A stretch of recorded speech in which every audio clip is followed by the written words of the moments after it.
Thank you very much for coming in. For having me. Granted that the 48 hours window that was given to Governor Fubara was exceeded, but has there ever been a precedence where State Assembly shuts out a governor who practically begs for entry?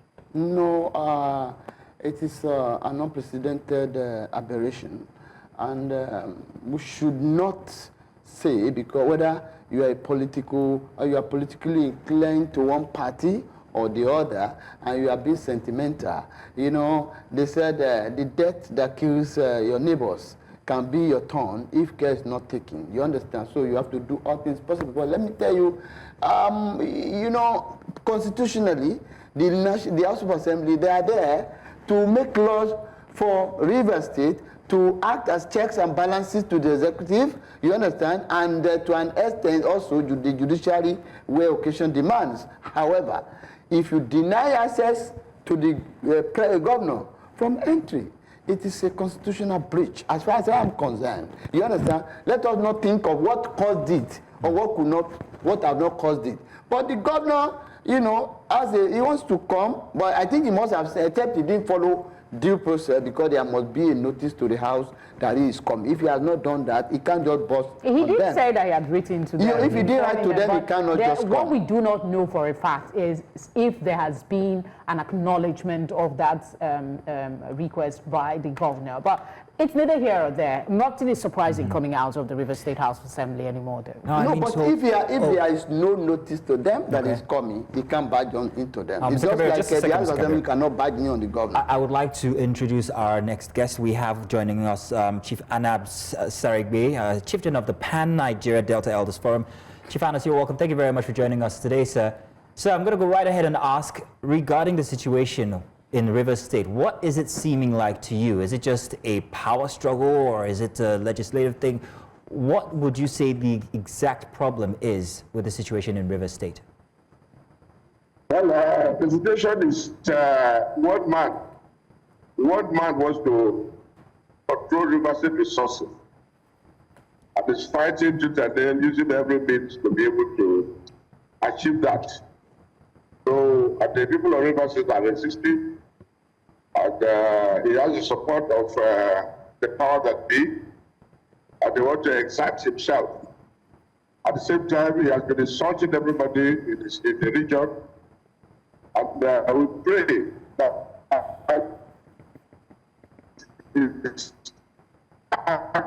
shows an attitude literally. Now, Chief Anabs, I'm hoping that you can still hear us. There was a comment made by the FCT Minister Nyesom Wike from over the week where he referred to the Ijaw people as a minority. I'm hoping that we can play that clip so that people can see. What is your take on that? Because you spoke about him insulting people. I'm assuming that the one man you referred to, well, let me first of all ask, this one man you referred to, who are you speaking of? Well, the Nigerians have come to know Nyesom Wike as a pathological liar. You say one thing here, you say another thing, do another thing the other side. It's not consistent. How can a man who said he's a lawyer refer to the fourth largest ethnic group as a minority in the Niger Delta? Is that not laughable? It's laughable. How can you say an ethnic group like spread across the Niger Delta, or across the southern Nigeria, from Lagos to Ondo to Edo, Edo to Delta, Delta to Bayelsa, Bayelsa to Rivers, and to Akwa Ibom. And these are also the oil belts. And you are saying Georgia in an ethnic group is a minority. You see that it's not true to himself.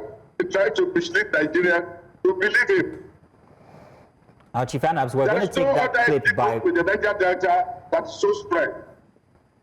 Now, Chief Anabs, we're going to take that clip by the FCT Minister so that the audience, viewers, can actually see what we're referring to, and then we're going to come back to Mr. Kabir here in the studio on his take. But let's take a look at the FCT Minister and his reference to the Ijaw people as a minority.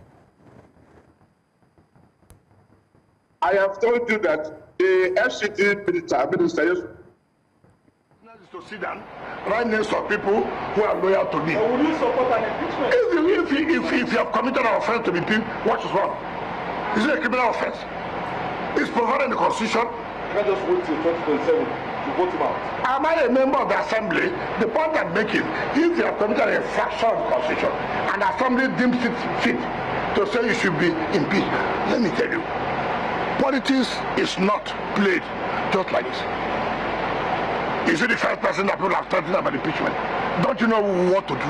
What is all this who are value that they will impeach? And let me tell you, and I have had people say, oh, if they impeach him, there will be breakdown of law and order. Rubbish. Hold on, rubbish.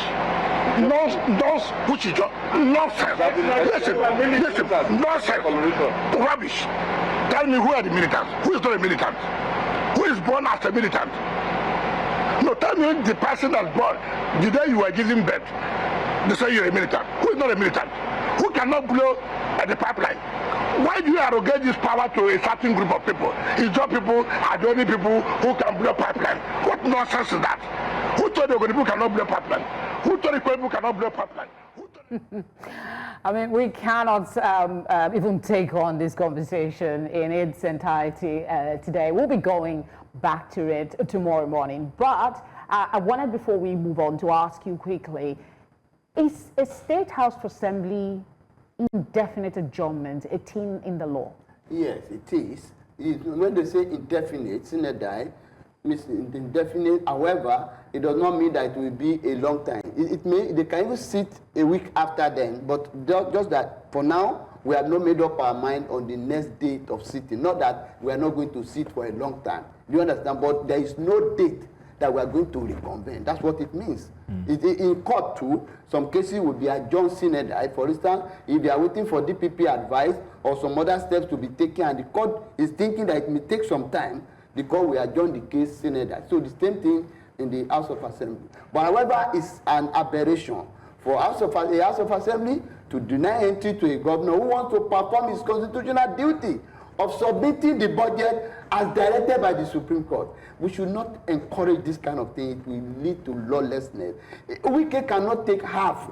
In fact, 1/3 of this thing is additional. What's your take on Wike's language and body language? A governor cannot even do that. A leader, he is a leader, whether you like it or not. In the Niger, as far as River State is concerned politically, even in Nigeria, it's another statement we can call in. You cannot make such a statement. A local government chairman cannot make that kind of statement because you are supposed to be a father to all. Wike, be a former governor for 8 years, chief of staff for 8 years, local government chairman for about 8 years or so, minister for about 4 years or thereabout. You know, he had been in government since 1999. Government has been paying his bills since 1999 for about 26 years now.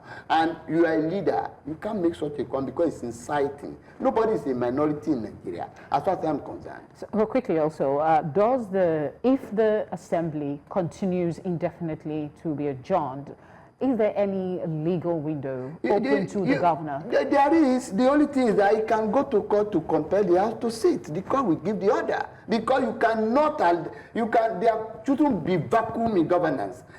Forget about whatever is happening between the House and the government. But governance should continue. If you are not passing budget, how will the governor rule the state? It's not good at all, I'm going to come to Chief Anabs. Chief Anabs, please, I'm going to ask if you can be summary in your comments here regarding the role of PANDEF in the situation. What can they do currently to help the situation in Rivers State? Well, Mr. President asked us to advise the governor to implement the rule of law. And we have spoken with the governor. And the governor has agreed, even before now, to make peace, and so he has agreed to comply. Well, all right then. Thank you very much, Chief Anabs. But, however, I've been asked to extend another invitation to you. But he also abusing us, abusing PANDEF, abusing the leadership, abusing everybody, calling us all kinds of unprintable names, and calling people merchants. When he is indeed the merchant, he is indeed the political merchant, right from his youth. He is a man who betrayed his family as a young man. All right.